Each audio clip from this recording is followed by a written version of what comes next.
नमस्कार मित्रांनो, निफ्टी तसंच बँक निफ्टीसाठी उद्याची ट्रेडिंग स्ट्रॅटेजी आपण डिस्कस करणार आहोत. तसंच लास्ट ट्रेडिंग सेशन बद्दलही बोलणार आहोत. तर चला व्हिडिओला सुरुवात करूया.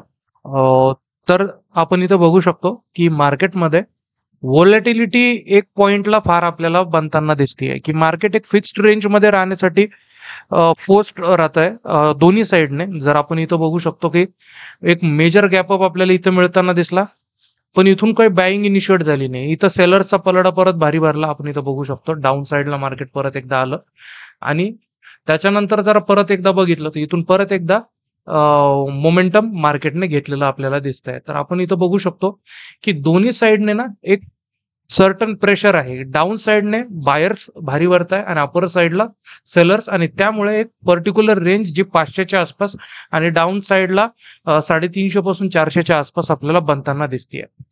तर अशा परिस्थितीत काय करावं? कारण की मार्केटमध्ये होतं काय की गॅपअप समजून जर कोणी ट्रेड घेतली असेल किंवा कोणी चुकून जर होल्ड केली असेल, त्यांना ठीकठाक प्रॉफिट झाला असेल, ठीक आहे, नो डाऊट. बट ते गॅपअप समजून जर कोणी ट्रेड जर होल्ड केली असेल तर त्यांचं नक्कीच इथं लॉस झालेला असेल. आणि नंतर आपण इथं बघतो ज्यांनी पुटमध्ये ट्रेड घेतले असेल त्याची तिथून मार्केट परत एकदा बाउन्स केलेलं आहे. आपण इथं बघू शकतो एवढं मोठं मोमेंटम, ही कॅन्डल बघा तुम्ही केवढी आहे. एवढं मोठं मोमेंटम आल्यानंतर परत एकदा बाउन्स बॅक आलेला आहे. तर इथं ज्यांनी पुटसाठी प्रयत्न केले असतील त्यांनी पुट साईडला लॉस. मार्केट असं दोन्ही साईडला आपल्याला ट्रॅप करत असेल तर अशा वेळेला काय करायला पाहिजे, तर हे आपण आता डिटेलमध्ये डिस्कस करूया. पण मोमेंटम जर बघितलं तर आपण बघू शकतो ओव्हरऑल एक रेंजमध्ये राहण्यासाठी फोर्स होतोय मार्केटला.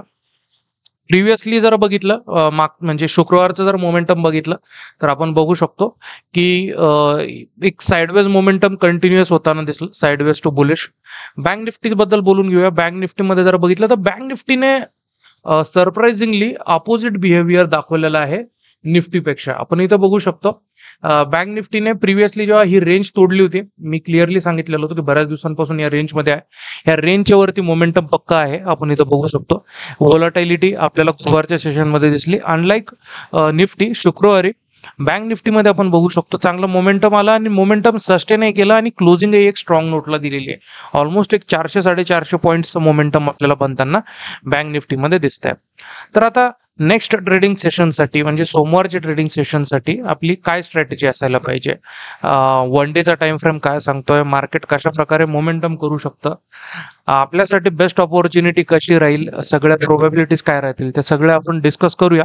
पण त्यापूर्वी मित्रांनो, आपण जर चॅनलवर नवीन असाल तर कृपया चॅनलला सबस्क्राईब करायला विसरू नका आणि नोटिफिकेशनसाठी बेल आयकॉन प्रेस करायला विसरू नका. तर चला निफ्टी पासून सुरुवात करूया. डेटा बघूया, डेटा काय सांगतोय. नेक्स्ट एक्सपायरी 10 एप्रिलला असणार आहे. 0.9च्या आसपास डेटा आहे, थोडासा न्यूट्रलच्या आसपासच आहे. सपोर्ट बनलेला तर तसं दिसतंय 20,500च्या आसपास. कॉल रायटर्स थोडेसे विजिबल आहे, पण डॉमिनन्स थोडासा दिसतोय बायर्सचा. याच्यानंतर जसं आपण बघत होतो की मध्ये डिरेक्टली मग 23,000 पर्यंत कुठलं आपल्याला रेजिस्टन्स नव्हतं. मेजर रेजिस्टन्स 23,000ला आहे, त्याच्यामध्ये थोडासा एक 22,800चा एक टप्पा आहे. सपोर्ट बऱ्यापैकी आहे डाऊन साईडने, फक्त एक मेजर रेजिस्टन्स जरा सोडलं तर सपोर्ट बऱ्यापैकी आपल्याला dominance as compared to sellers आपल्याला बनताना इथं दिसत आहे. बँक निफ्टीची एक्सपायरी असणार आहे नेक्स्ट एक्सपायरी 10 तारखेला. 1.36च्या आसपास आपल्याला पुट कॉल रेशिओ आपल्याला बनताना इथं दिसतोय की जो की थोडा ओव्हरबॉट आहे. आणि थोडंसं एवढ्या ओव्हरबॉट झोनमध्ये असताना आपण इथं बघू शकतो की सपोर्ट्स भरभरून बनलेले आहे, रेजिस्टन्स तसं काही नाहीये फार जास्त. पण एवढ्या मोठ्या मोमेंटम मध्ये आणि अनसिंक्रोनाइज ज्या वेळेला चाललंय ना की निफ्टीने थोडासा बॅक साईडला बॅक फुटवर आहे, फ्रंट फुटवर बँक निफ्टी आहे. तर बँक निफ्टी कदाचित ह्या जे लेवल्स आहे ना, क्रिटिकल लेवल तुम्ही लक्षात घ्या, 48,000, त्याच्यानंतर डिरेक्टली 47,500 ह्या जे लेवल आहे ना, ह्या लेवलला थोडंसं साईडवेज मोमेंटम देऊन फक्त सस्टेन करण्यासाठी जास्त प्रेफरन्स देण्याची प्रोबॅबिलिटी जास्त आहे. मी प्रोबॅबिलिटी हा शब्द यूज करतोय. ठामपणे मोमेंटम असंच राहील मागच्या काही दिवसांपासूनच्या मोमेंटम मध्ये असं अजिबात सांगता येणार नाही. बट रेडी राहायचंय.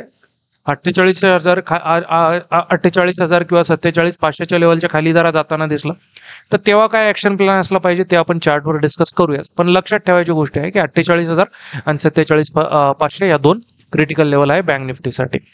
वन डेचा टाइम फ्रेम काय सांगतोय निफ्टीचा. तर निफ्टीमध्ये तुम्हाला जर आठवत असेल ना, तर मी मागच्या काही व्हिडिओमध्ये क्लिअरली सांगितलेलं होतं, एक दोन प्रोबेबिलिटी बनताना दिसत आहे आपल्याला. ती इथं या प्रकारे एक डबल टॉप बनताना दिसतोय. डबल टॉप बनून इथून मार्केट इनिशिएशन करून खाली जाऊ शकतं. मेजर लेवल सपोर्ट लेवल जे आहे 350 ते 400, 22,000 350 ते 400च्या लेवल ह्या जरा तुटल्या तर, किंवा दुसरी प्रोबेबिलिटी हे जे आलेलं आहे इथं नॉर्मल पुलबॅक आणि मोमेंटम असं कंटिन्यू करून ह्या रेजिस्टन्स लेवलपर्यंत, या चॅनलच्या रेजिस्टन्स लेवलपर्यंत जाताना आपल्याला दिसू शकतं. तर त्यातल्या त्यात जर बघायला जर गेलं ना, आणि आणखीन मी एक गोष्ट बोललेलो होतो की जर का मार्केटने हा रेजिस्टन्स खाली जरा तोडला नाही, कारण की मागच्या 3-4 दिवसांपासूनचं मोमेंटम जरा बघितलं तर इथून कंटिन्युअसली 400च्या लेवलच्या आसपास आपल्याला बाईंग येताना दिसत होती. मी क्लिअरली सांगितलेलं होतं की जर का मार्केट याच्या खाली क्लोजिंग देत नसेल तर इथे एक मोठी ग्रीन कॅन्डल बनताना दिसू शकते. तर आपण इथं बघू शकतो अप्रोच वाईज तर आपण क्लिअर होतो, बट सरप्राइझिंगली थोडंसं आउट ऑफ सिलेबस आपल्याला एक मेजर गॅपअप बघायला मिळाला. मेजर गॅपअप जरा नसताना या आसपास जरी गॅपअप असतात, एक मोठी ही ग्रीन कॅन्डल सस्टेन करण्याचे चान्सेस पुरेपूर होते. पण झालं काय, मेजर गॅपअप त्यातल्या त्यात अशा सर्टन मोमेंटम मध्ये, आणि मेजर गॅपअप आल्यामुळे प्रॉफिट बुकिंग मोठ्या प्रमाणात झाली. आपण इथं बघू शकतो. त्याला काउंटर करण्यासाठी परत एकदा 350-300च्या लेवलपासून आपल्याला परत एकदा बाईंग इनिशिएट होताना दिसली, आणि स्ट्रॉंग लेवल जी आहे, रेजिस्टन्स लेवल जी होती त्याच्या आसपास क्लोजिंग देताना दिसला. प्रिव्हियस सेशनही तसंच राहिलं. तर अशा प्रकारे इथं एक बघू शकतो, एक काइंड ऑफ बेस इथं बनलेला आहे. रेजिस्टन्सच्या आसपास आता क्लोजिंग द्यायला सुरुवात झालेली आहे. जर हा रेजिस्टन्स तुटला तर प्रोबॅबिलिटी जास्त वरती जाण्याची आहे, कारण की आपण जर बघितलं ना, तर एवढ्या सेल ऑफ नंतरही जर बाईंग येत असेल तर बाहेरचा पलटा थोडा भारीचा आहे असं म्हणता येईल. कारण की इकडे एवढा डबल टॉप बनल्यानंतर जर एवढं सपोर्ट तुटूनही जर मार्केट तिथं सस्टेन करत नसेल तर थोडंसं मोमेंटम पुश होऊ शकतं, अशी प्रोबॅबिलिटी त्यातल्या त्यात थोडीशी जास्त बनताना आपल्याला दिसते. 5 मिनिटाच्या टाइम फ्रेमवर येऊया. तर इथं 5 मिनिटाच्या टाइम फ्रेमवर मागे बोलल्याप्रमाणे क्लिअर आहे. फक्त टार्गेट्स थोडेसे आपल्याला ना कन्झर्वेटिव्ह ठेवावं लागतील.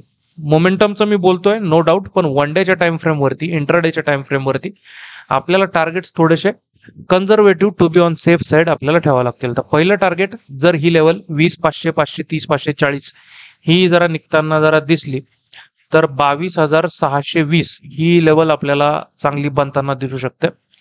त्याच्यानंतर सेकंड टार्गेट जर आपल्याला बनताना जरा सेकंड टार्गेट आपल्याला कुठपर्यंत येताना दिसतंय तर 740ची लेवल, 22,740ची लेवल ही एक चांगलं टार्गेट देऊन जाऊ शकते. डाऊन साईडला 22,400ला सपोर्ट आहे, 22,400ला सपोर्ट आहे. त्याच्यामध्ये टार्गेट आपल्याला येताना दिसू शकतं 22,300चं. सेकंड टार्गेट आपल्याला येताना दिसतंय 22,200चं. तर या लेवलच्या आसपास आपल्याला सेकंड टार्गेट येताना दिसू शकतं. तर या दोन्ही लेवलसाठी आपल्याला रेडी राहायचंय. सपोर्ट लेवल आपल्या पुढे आहे, टार्गेटही रेजिस्टन्स लेवलही आपल्या पुढे आहे. टार्गेट थोडेसे कन्झर्वेटिव्ह, आपण पहिलं टार्गेट थोडंसं कन्झर्वेटिव्ह त्यातल्या त्यात ठेवलेलं आहे. बँक निफ्टी बद्दल बोलून घेऊया. बँक निफ्टीचा वन डेचा टाइम फ्रेम काय सांगतोय. तर बँक निफ्टीकडे आपण इकडे बघू शकतो की बँक निफ्टीने इथून जेव्हा सपोर्ट घेतलेला आहे तर एक हायर हायचा पॅटर्न बनवत आपण इथं बघू शकतो की ह्या चॅनलच्या ह्या रेजिस्टन्स पर्यंत तरी मोमेंटम आपल्याला इथं देताना दिसत आहे. डबल टॉप इथं काही सक्सेसफुल झाला नाही, आपण इथं बघू शकतो. ब्रेकआउट देऊन चांगलं मोमेंटम देऊन अपर साईडला चांगली क्लोजिंग दिलेली आपल्याला दिसते आहे. तर या रेजिस्टन्स पर्यंतचं जर तरी वाटचाल आपल्याला इथं क्लिअरली होताना आपल्याला सध्या तरी दिसते आहे. 5 मिनिटाच्या टाइम फ्रेमवर येऊया. 5 मिनिटाच्या टाइम फ्रेमवरती आपली काय स्ट्रॅटेजी असली पाहिजे, मोमेंटम कुठल्या साईडला येऊ शकतं, आणि थोड्या वेळापूर्वी जसं मी ज्या वेळेला डेटा दाखवत होतो त्यावेळेला मी बोलताना तुम्हाला क्लिअरली सांगितलेलं होतं की थोडंसं असिंक्रोनायझेशन निफ्टी बँक निफ्टीमध्ये झालेलं आहे. निफ्टी थोडंसं फास्ट आपल्याला मूव्ह ऑन करताना दिसलंय, त्यातल्या त्यात बँक निफ्टी थोडंसं लॅग करत आहे.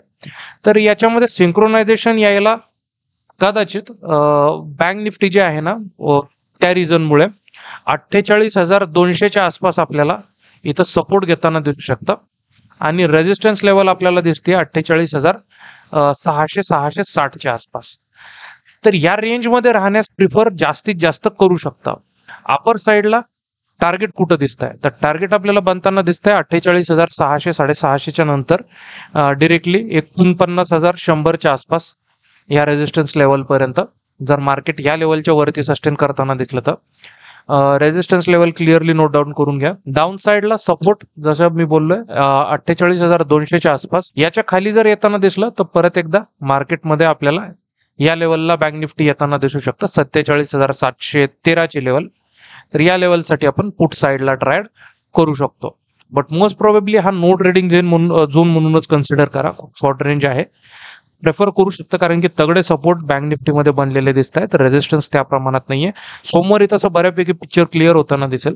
बट एक अंदाज व्यक्त करायचा जर झाला आणि एक चार्ट सायकोलॉजी जरा बोलायची जर झाली तर इथं राहण्यास प्रेफर करू शकता या रेंजमध्ये. क्लिअरली आपल्याकडे लेवल्स आहे. आपण सेफ साईडला आहोत की अपर साईडला किंवा डाऊन साईडला कुठेही मोमेंटम जाताना दिसलं, थोडेसे कन्झर्वेटिव्ह टार्गेट आपण घेऊन एंटर केलंच तर हे टार्गेट हिट झाल्याच एक्झिट करायची आहे. तर अशा प्रकारे सगळ्या प्रोबॅबिलिटीज आपण डिस्कस केलेल्या आहेत. आशा करतो की तुमचा येणारा ट्रेडिंगचा दिवसही चांगलाच असेल. व्हिडिओ आवडला असेल तर लाईक, सबस्क्राईब आणि शेअर करायला विसरू नका मित्रांनो. भेटूया पुढच्या व्हिडिओमध्ये. धन्यवाद.